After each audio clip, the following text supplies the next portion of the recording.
and welcome to the Smooth Stones podcast. Today, we are going to be talking about 9 lessons that River taught me.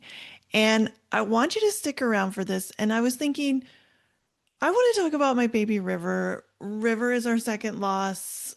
River died at about 14 weeks. And I talk a lot about Lauren. I talk about both of them. But sometimes River does not get the attention they deserve, I don't think. But what's really powerful is listening to stories, listening to other people's experiences and comparing it with yours, contrasting it with yours, not comparing in like a negative way, but just saying, oh, yeah, I felt that too, or I thought that too, or I was treated that way, or whatever it is.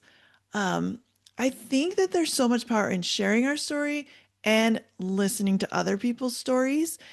And especially if you're not ready to share your story, listening can be really powerful. But I really just want to share a little bit more about me. I have never, in all the years I've been doing this podcast, here's the deal. Here's the truth. I have actually recorded. So I have an episode of Lauren's birth story, and I talk all about how I had Lauren. Lauren was stillborn at full term. I have recorded probably multiple times River's birth story. Maybe River's here, something just fell. That was random. Anyways, I have recorded this, what I would call birth story, but really was like this surgery nightmare. Um, I've recorded it multiple times, and every time I'm just like, no, I don't like. I am happy to share. You want to talk to me about it? I will share. I will probably talk about that at some point, but it's just been really, really hard. This loss was just different for me. It wasn't better or worse than losing Lauren. It just was different, and it definitely was traumatic in a lot of ways. And so I had a lot more feelings. I had a lot more stuff I was dealing with physically, emotionally, mentally, a lot of things that were happening. And so I think I'm going to go through the lessons that River taught me because whenever I have guests on, I love to ask them, what are the lessons that your baby taught you? And I want to talk about River and what they taught me. We did not find out a gender on River, and I'll go into why here as I go through these lessons. But I think what I'll do is I'll dive right into the lessons, and as I'm going to explain how I learned that. And if there's any details that I've left out, I'll add those at the end. But I I'm just really, again, so thankful that you're here. Thank you for listening. Thank you for coming here to find some peace and some happiness, even in the midst of your own losses and challenges. And that's always my message. So even though I still, there are things that still really bother me about this story, I do have a lot of peace around it.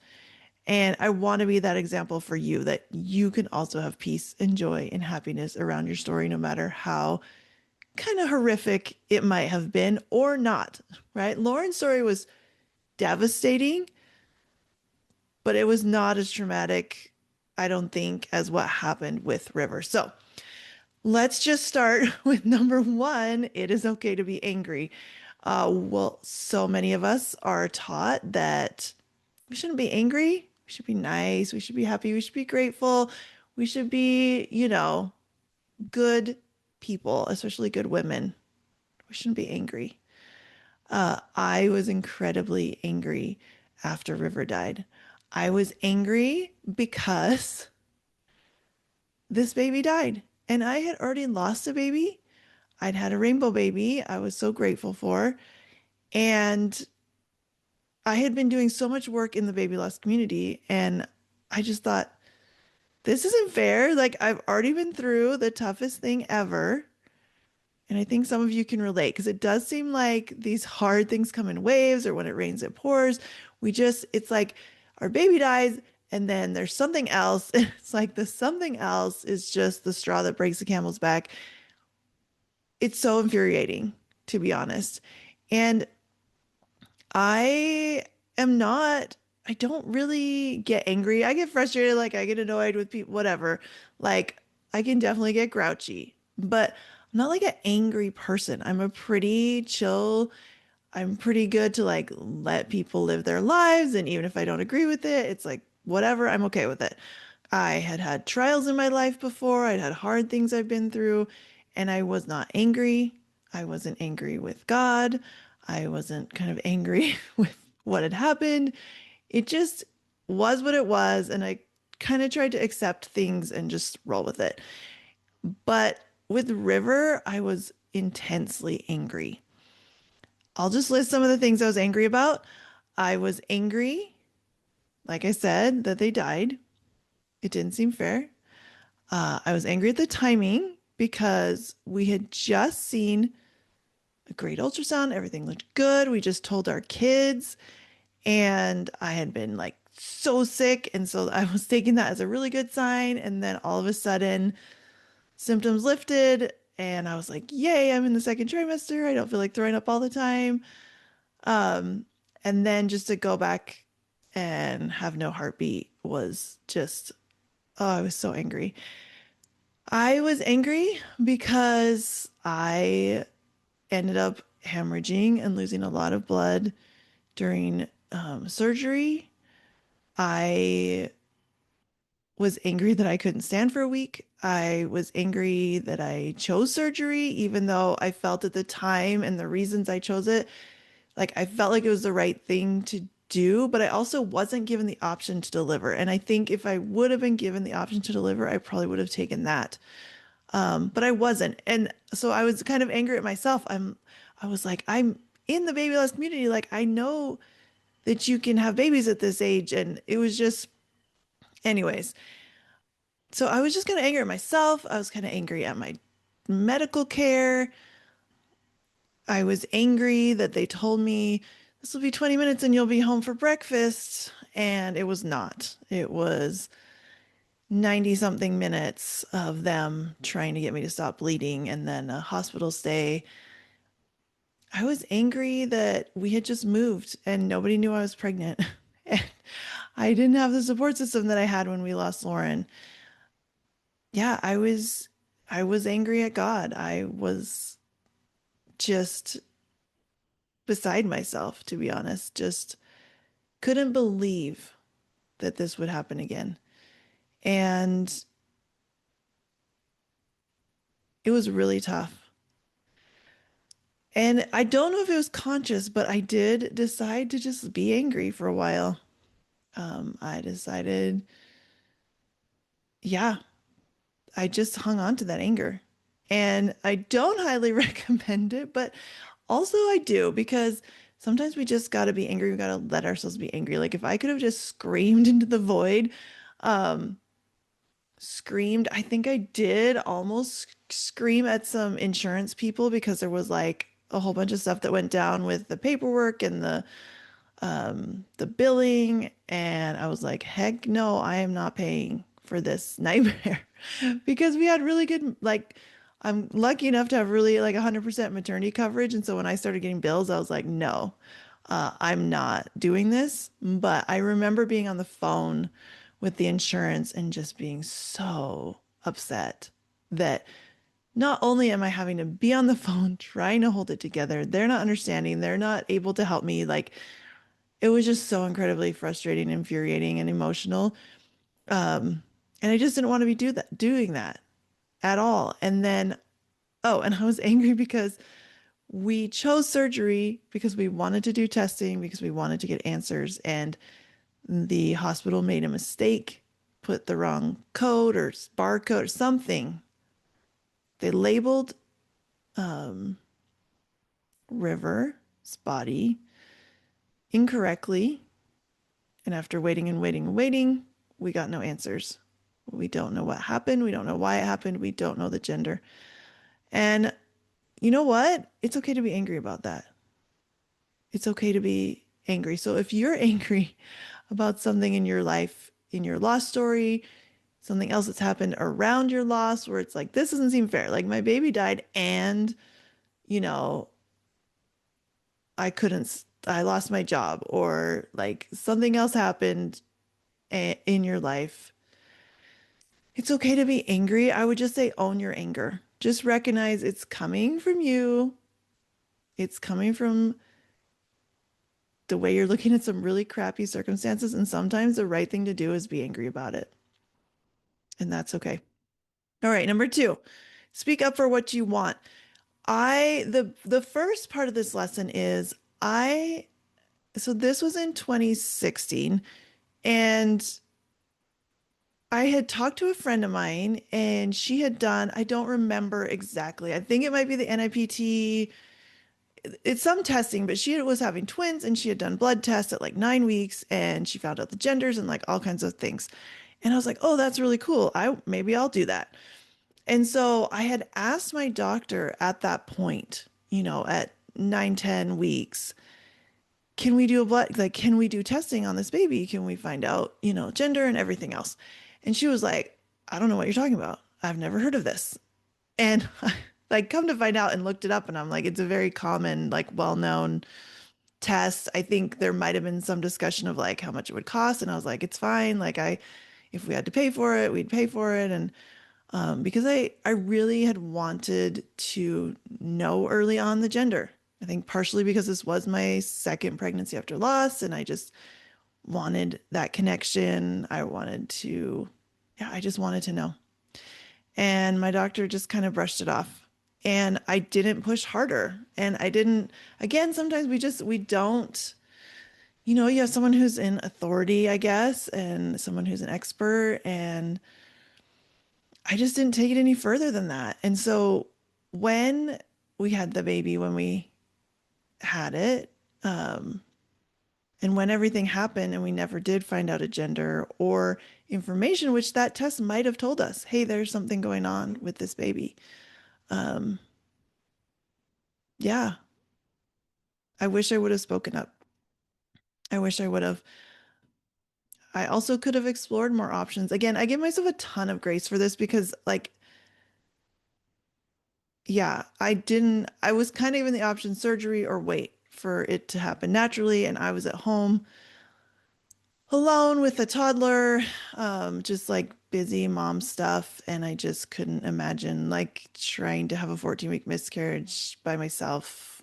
It just sounded really scary. And I didn't know how long my body would hold on to the baby. And so, you know, that's why I made some of those decisions. But, um, so I didn't even know at the time that I would have wanted to hold my baby, but it was weird because I already had volunteered and knew like I made clothes and hats and blankets for babies at 14 weeks. So like I knew it was a possibility. I don't know. Honestly, again, I give myself a ton of grace and love. You do the best you can with what you have in the situation, and in the situation, that was the best I could do. But I also didn't speak up with the afterwards with the testing. Again, this was another thing that I didn't even know I could. In my shock, I didn't ask what happened with the remains and how was that disposed of, and I wish I would have. Again, at the time, I was just so devastated with the bad news, and like nobody helped me, and nobody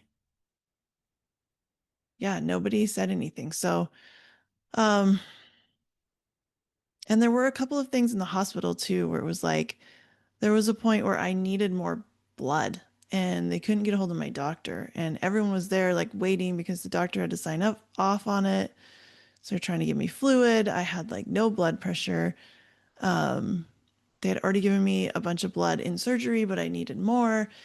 And I think it was probably my husband at the time who had to just be like, do something, like take care of her, help her, and really stand up in a medical situation, which again can be really tricky, especially in that situation where it seemed like everyone was just waiting for someone else to make the decision. But in the end, we were like, okay, we've got to do something. So, um, all my hard things have taught me to speak up for what I want. And I've learned a lot from them. And I wish we could learn them in a different way. But sometimes we just do. Sometimes you got to end up being railroaded to learn to speak up for what you want. And I'm way better at doing that now. Way, way better. Yeah. Okay, number three, gummy bears are the best. I will never forget. And my only biggest regret is I didn't have my phone. Anyways, we weren't able to record a video. I wish I had a video like so bad because I like wanted to record it and we didn't. But the one time we got to see River was this little ultrasound at like just about 11 weeks, and they were jumping around and just tiny and had like the little nubbin arms and legs and so cute. And that is a memory I hope that I will always get to keep with me. Like I said, I wish I had it outside of my brain, but I do just think about that a lot, like the little Gummy Bear song. If you're old like me, if you remember the Gummy Bear song or you've seen it, um, Gummy Bear cartoon, look it up. But they are the best, and it was so sweet, and I'm so glad that I have that memory. Number four, it's okay to let go of anger. I carried that anger for 2.5 years. I carried anger for all those reasons in succession, sometimes all at the same time, sometimes, different things made me more angry, less angry. I don't know. It was just a mess of anger. And there was a point years later where I was like, you know what? It's time. It's time to stop being angry. It's time to stop blaming myself. It's time to, like, my doctor happened to live really close to where we lived, and she's a runner, and I would see her. I would see her running up and down the hill where we lived, and I would pass her, and it was a really weird mix of feelings, and I think I'm totally entitled to those feelings. But there was also a time where I was like, I'm just gonna let this go. I wasn't angry. I think it was a weird mix for me, and maybe you've experienced this, but for me, it was this weird mix of she saved my life in some ways and maybe potentially caused some problems. Like we never really dug into what all happened, um, and what happened with the lab results. Like I don't know whose mistake that was, but there definitely were some mistakes made. And I we couldn't change anything. We weren't gonna like sue anyone. I can't remember. I might have written an email. If I didn't, I should still. But I just couldn't be mad every time I saw her. I didn't want to be mad every time I thought about it.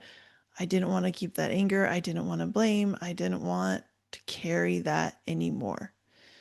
And so I hired a coach and I said, I'm done with this. I want to put it down. And that's what I did. And it was amazing. Once I decided I was ready, once I worked with someone who knew what they were doing, who knew how to pull out all of the yucky, scary, dark, angry thoughts and just let me look at them and let me say, no, I'm gonna let them go. Um, that happened pretty quickly, and I feel really good about that. Number five kind of goes along with what I said before. It's okay to not like people. I think as many of us are kind of these recovering people pleasers, or we just want to be nice and we want everyone to like us and we want to be kind. And like in my church, it's very much like be a peacemaker and be like Jesus and be, all these things. But I didn't have to like, it was okay to avoid certain people.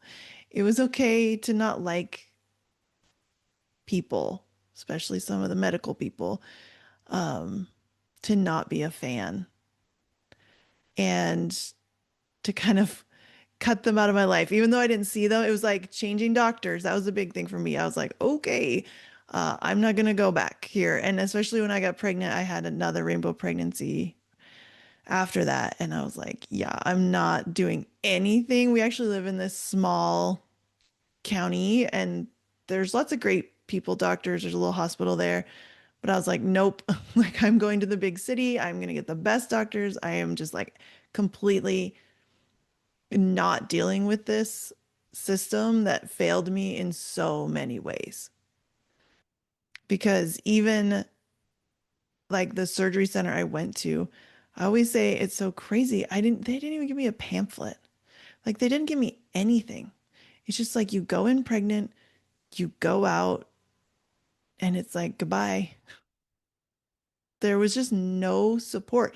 And the weird thing is, which is really common, is that labor and delivery often has really good bereavement things, or like the NICU will have great bereavement teams. But sometimes if you're in the emergency room, if you're in a surgery center, they just do not have that same level of care. And so, yeah, it's okay to not like that place and not want to go back. Number six, strangers are so kind. Like I said, I had just moved. We had moved maybe 6 weeks earlier. I was pregnant when we moved. I felt awful. I remember just like barely being able to pack and barely being able to clean my house and getting it ready to go and just being exhausted. And then we had all kinds of other struggles at the same time. We kind of had a real estate nightmare. Speaking of like, it's okay to be angry, we had a real estate nightmare the same time that we had lost this baby and just everything went sideways really quick. Um, but people were so kind, even though we just moved there, even though they barely knew us. Our neighbors brought us food. The sweetest lady brought me flowers and sat with me and talked to me. So many people were so kind. And I will never forget that. And I love that. And I think sometimes we hold ourselves back from serving people if we don't really know them and we don't know, like, I'm not really in their inner circle. Should I do something? Should I say something? Should I drop something off? I always say yes. Yes, because if people would have thought they needed to know me better in order to help me in that hard time, nobody would have come. And that would have been really crappy. Like it was already crappy.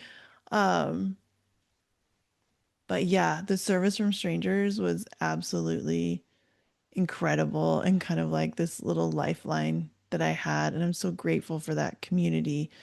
And part of that was my faith community. So I'm so grateful that I belong to a church that when we move, we just find our congregation and it's like a built-in family. And that's so beautiful. So if you struggle with community, you don't have a place you feel like you belong, I really encourage you to get out there and find somewhere. Like, go say hi, make the strangers not be strangers anymore. Um, Show them who you are, tell them what's going on, and make those friends because we do all need a village like so hard. Okay, number seven, all grief journeys are unique.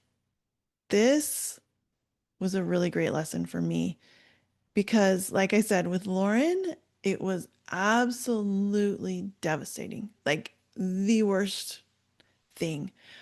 And we had a lot of peace. We had a lot of peace around what happened. We had a lot of peace with like decisions that were made. I made the choice that I could either think everything went wrong so that she died or that everything went right. And that was just her path. That was our path. And I decided that. And so even though I was devastated, heartbroken, postpartum, like recovering my kids, I had four living little girls. They lost their baby sister. They were devastated too. Like our whole community was mourning because everyone was so excited for us to have this baby. Um, our family, our friends. I had a lot of peace and I felt a lot of like strength from people praying for us. I felt really close and connected with heaven.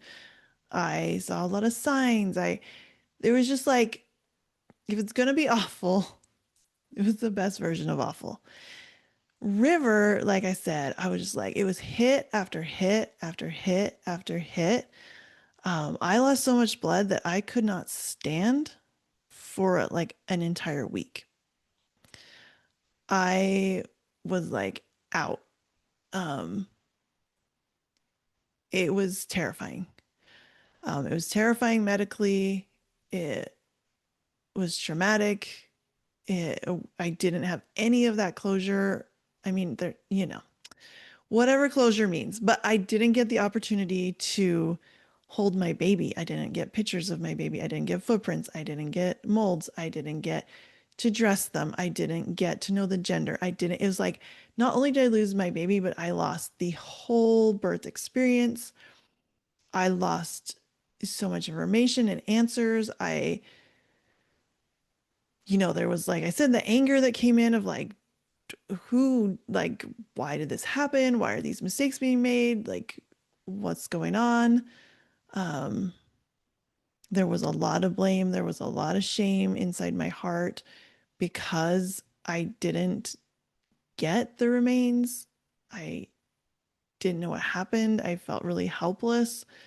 Um, yeah, I hated all of it. I hated all of it. And I didn't want to remember. So actually, River, we had surgery the day before my birthday. I hadn't told anyone we were pregnant, but I had to make a Facebook post and say, hey, please don't wish me happy birthday because we just lost another baby and I'm in the hospital and we're devastated and it was awful.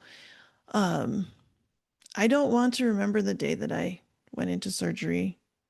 I actually think I found out on like a Tuesday, but my husband was out of state. So I was actually alone that whole week, except my amazing angel of a friend came to stay with me.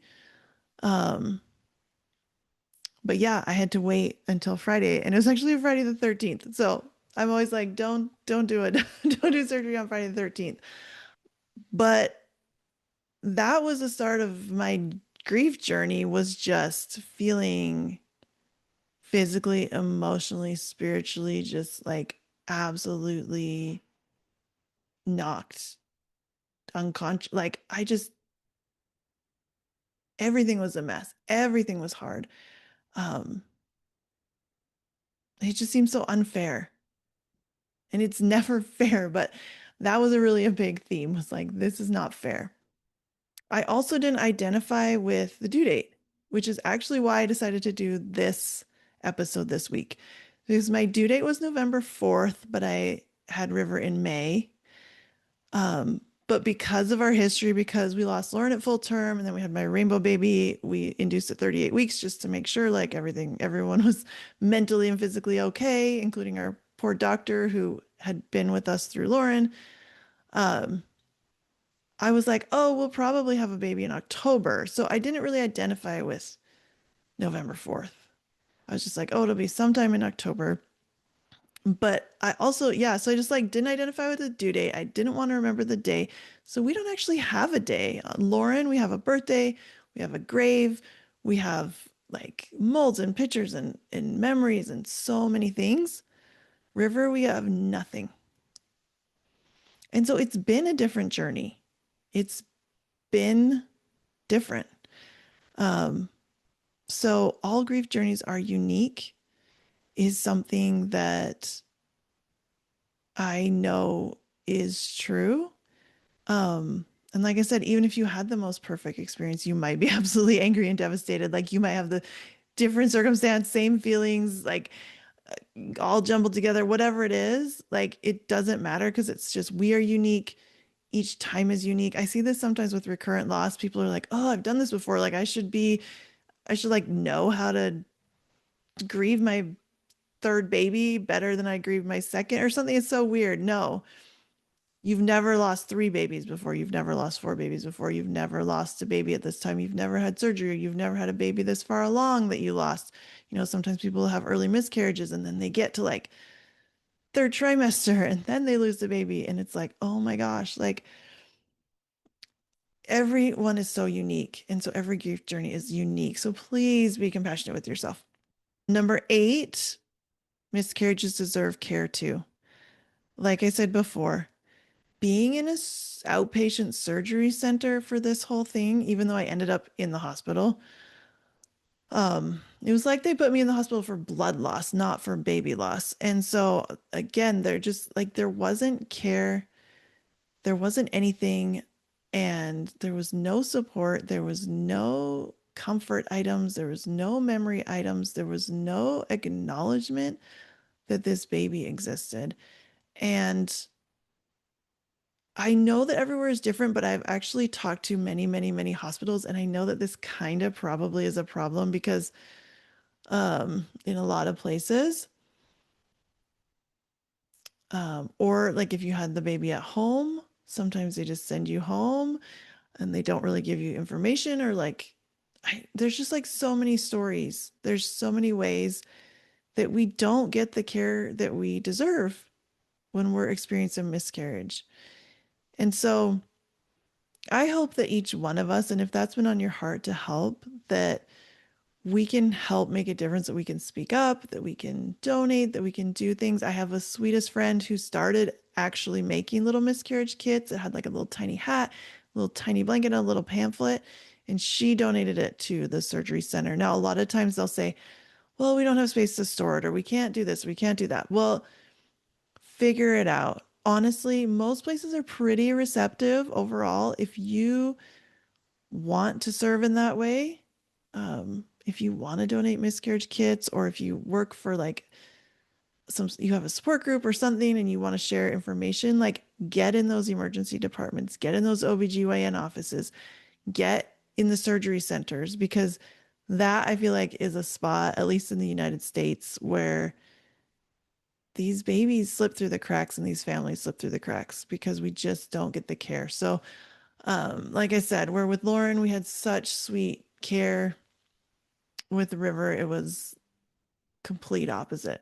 Just like zero care for the fact that we lost a baby. And number nine, I think, is one of the biggest ones. And this is something that I love to teach my clients. And if you come into any of my programs, I'm going to teach you this, whether it's lift or pregnancy after last piece, or I have stopped blaming yourself in 6 weeks, which I haven't done that program in just a bit. But I'm thinking of starting one up. So if you are interested in learning how to stop blaming yourself in 6 weeks, and I actually believe that you can do it. This isn't one of those like bait and switch, like big promises. I really believe it, or I wouldn't say it because that's not my jam. Like my jam isn't tricking people into working with me. It's telling you you could stop blaming yourself in 6 weeks if you really want to do it. If you're ready and you're like, I'm tired of carrying this.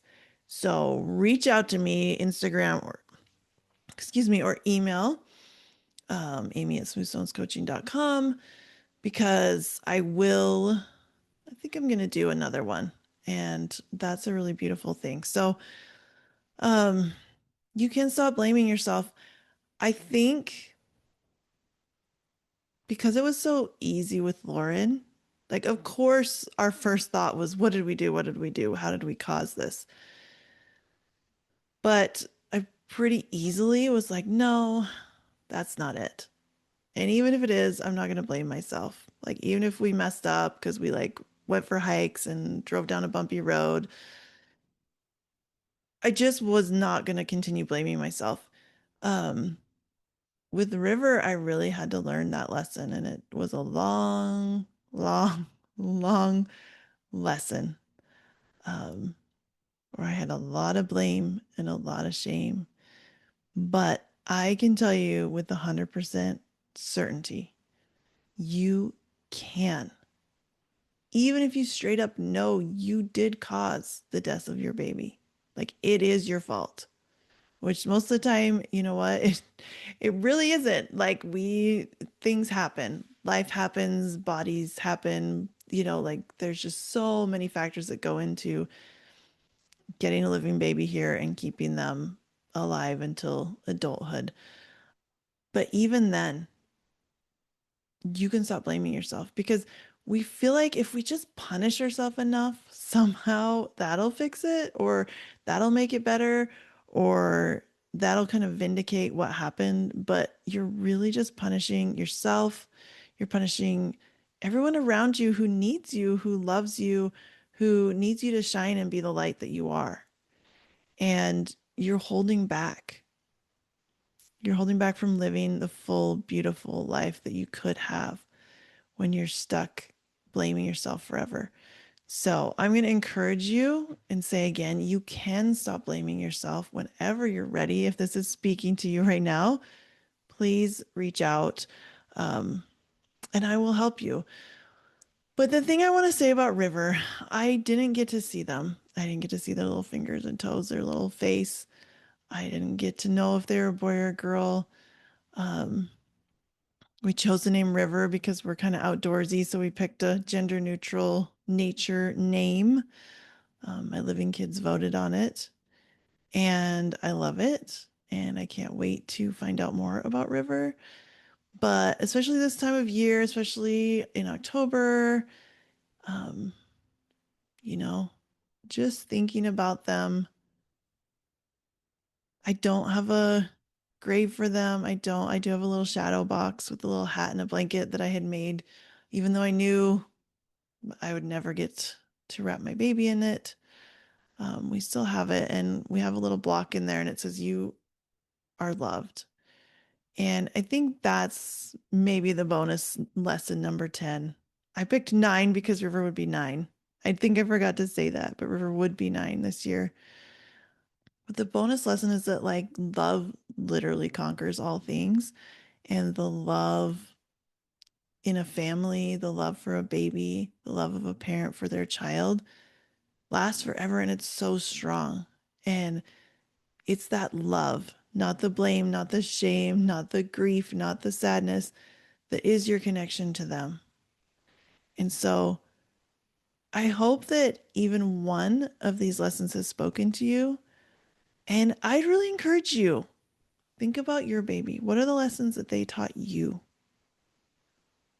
What are the little ripples that have gone throughout the world because they lived? Yes, they died, but they lived, and they matter, and you matter, and your experience matters, and you deserve the best support and the just everything good. Because you know what? Life is hard. Losing a baby is hard. And I'm sorry that you're here. But since you are here, I just want to encourage you and say there's so much hope. You're so amazing. Keep going. I know none of us want to go through hard things. I don't think we go through hard things just to learn lessons, but I think the lessons are there if you want them. So that's what I've got for you today. I'm going to send my a little love out to River, um, on their would-be ninth birth time. And yeah, thank you for being here with me. I'll see you next time.